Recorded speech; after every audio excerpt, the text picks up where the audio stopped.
This year has come and gone way too quickly. It feels just like last week when I sat down to write you something for our first anniversary, and yet here I am, another year older, another year together, but no less taken aback by you.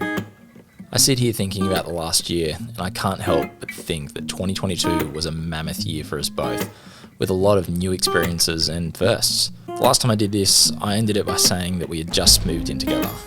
Now that lease has been renewed, the house has been made a home, but really, home is wherever you are. Now, I don't intend these videos every year to be filled with me spewing declarations of love, but more of a reflection on the time that we've spent together. So in saying that, let's do a quick year in review. Because we can't seem to sit still, we chose to spend last anniversary in a tent in 1770. We spent a day out at Lady Musgrave Island, snorkeling and disturbing the locals. We saw a few reef sharks, which was fine until you couldn't see them anymore.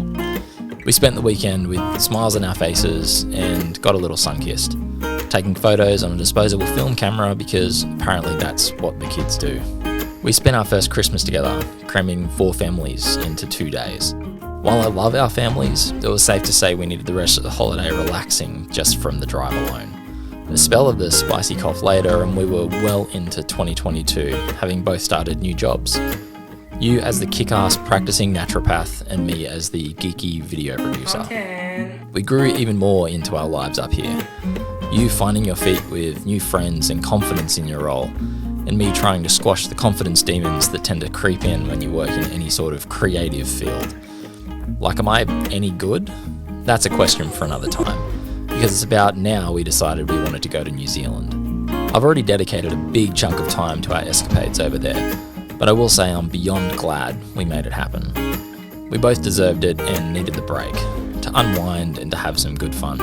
Seeing you start to nail snowboarding, relaxing over a mulled wine, and rugged up in your winter clothes just reminded me, like the countless other times over the last 2 years, just how fun and cute and life-affirming you are.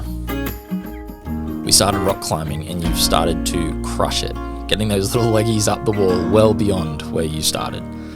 Just another example of you impressing me. I guess what I'm trying to say is I'm in constant awe of you. I've seen you progress in your business, put yourself out there more, and work with countless clients.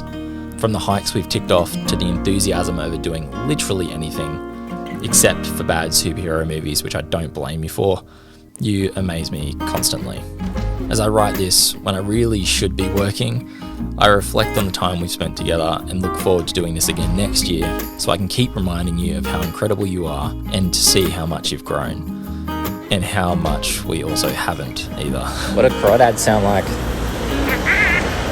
You bring out the best in me and challenge me to get out of my comfort zone that I so often retreat to.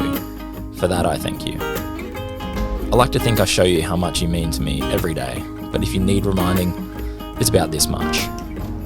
I love you. Happy anniversary.